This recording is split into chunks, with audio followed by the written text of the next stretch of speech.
Untuk kali ini saya akan menyampaikan materi mengenai pengelolaan informasi dan pembelajaran kognitif. Pemrosesan informasi. Setiap saat informasi akan terus masuk ke dalam pikiran kita melalui indera yang kita miliki. Seiring berjalannya waktu, banyak informasi yang terlupakan. Namun beberapa di antaranya dapat kita ingat karena merupakan informasi yang penting dan berkesan. Jadi secara tidak langsung maupun secara langsung, dalam setiap waktu kita menerima banyak informasi yang ditangkap melalui indera. Beberapa informasi tersebut dilupakan karena dianggap tidak penting, dan beberapa di antaranya lagi disimpan dalam jangka waktu yang lama atau lumayan lama karena penting dan berkesan. Nah, cara kerja informasi diantaranya melalui register sensorik. Register sensorik ini menerima sejumlah besar informasi dari setiap indera, kemudian ditahan dalam waktu yang singkat sebelum akhirnya dilupakan. Nah, ingatan-ingatan yang kurang berkesan atau tidak penting ini tadi akan mudah atau cepat untuk terlupakan. Yang selanjutnya, memori kerja. Memori kerja beroperasi pada informasi dengan mengaturnya untuk disimpan atau dibuang dan kemudian dihubungkan dengan informasi lain. Jadi memori kerja ini bekerja saat kita menerima informasi tersebut. Jadi ketika kita menerima informasi, memori kerja akan bekerja dengan cara memilah manakah informasi yang penting dan manakah informasi yang dianggap kurang penting. Nah, kemudian dihubungkan melalui jembatan keledai atau dihubung-hubungkan. Contoh nih, kayak hari ini aku ketemu sama si A. Nah, baru kita hubung-hubungkan, oh ini sama kayak yang kemarin gitu. Contohnya seperti itu. Nah, untuk selanjutnya memori jangka panjang. Memori jangka panjang adalah bagian dari sistem dari memori kita menyimpan informasi untuk jangka waktu yang lama, memiliki kapasitas yang besar. Nah, memori jangka panjang ini tempat di mana sesuatu yang berkesan atau sesuatu yang sulit untuk dilupakan. Nah, memori jangka panjang ini menyimpannya dalam waktu yang sangat lama atau bisa diartikan dalam waktu sisa hidup kita. Selanjutnya, faktor yang mempengaruhi memori jangka panjang. Yang pertama, teori tingkat pengolahan. Berpendapat bahwa pembelajaran hanya dapat mengingat hal-hal yang mereka olah. Jadi, menurut teori ini, sesuatu hal yang dapat diolah, sesuatu hal yang berkesan, sesuatu hal yang berkesan yang akan selalu kita ingat. Yang kedua, teori kode ganda mengusulkan pentingnya menggunakan pengkodean visual maupun verbal untuk mempelajari potongan-potongan informasi. Ada beberapa informasi yang kita ingatnya secara terpotong-potong. Nah, cara untuk mengingatkannya melalui kode visual atau verbal, atau bisa dikatakan dengan jembatan kedelai yang tadi saya sampaikan. Nah, selanjutnya, penelitian tentang otak. Penelitian baru menyatakan bahwa otak bahkan lebih khusus daripada yang diperkirakan sebelumnya. Ketika berpikir tentang wajah, otak yang akan mengaktifkan bagian wajah berbeda ketika seseorang berpikir tentang kursi, lagu, atau perasaan. Jika seseorang secara bilateral, katakanlah bahasa Spanyol dan bahasa Inggris, area otak seseorang yang agak berbeda diaktifkan ketika seseorang berbicara setiap bahasa. Kedua belahan otak memiliki fungsi yang agak berbeda. Sebelah kiri lebih banyak terlibat dalam bahasa, sedangkan kanan lebih banyak dilibatkan dalam informasi spesial dan nonverbal.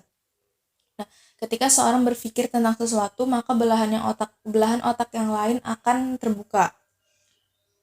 Contohnya, tidak ada orang yang bisa berbicara sambil nyanyi karena tidak bisa dibuka secara bersamaan. Tetapi ketika seseorang berbicara melalui dua bahasa secara bergantian, maka bagian-bagian otak akan terbuka secara bergantian.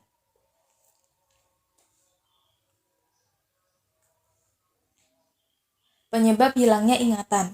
Yang pertama, retroaktif. Penumpukan ingatan sehingga ingatan sebelumnya terlupakan. Ketika kita hafalan, contohnya, ketika kita hafalan secara cepat, maka apa yang sudah kita hafal sebelumnya dapat terlupakan karena tertumpuk oleh hafalan-hafalan yang baru.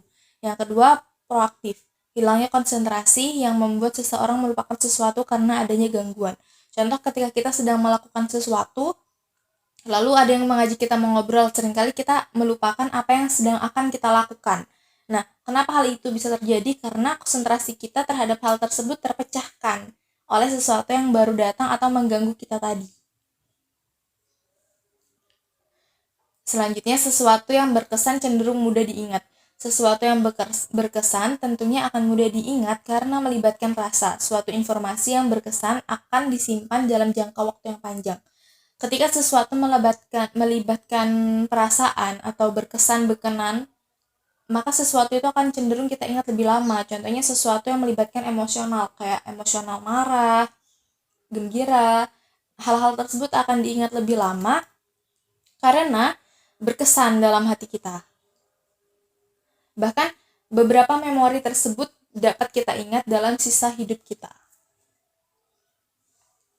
Bagaimana strategi memori dapat diajarkan? Pembelajaran verbal. Yang pertama, pembelajaran asosiasi berpasangan. Yang kedua, pembelajaran serial.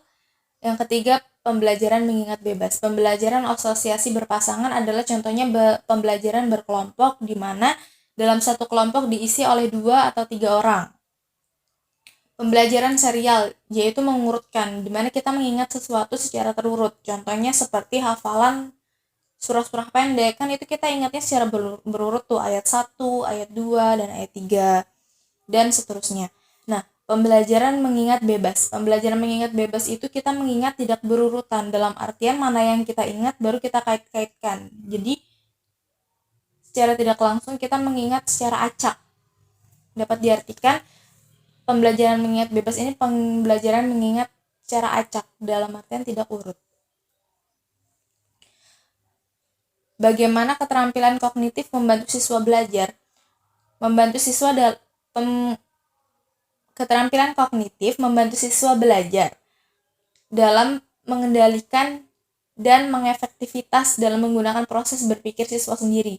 Dalam artian mereka mampu mencari cara yang mudah untuk mereka mengingat sesuatu agar tidak mudah melupakannya.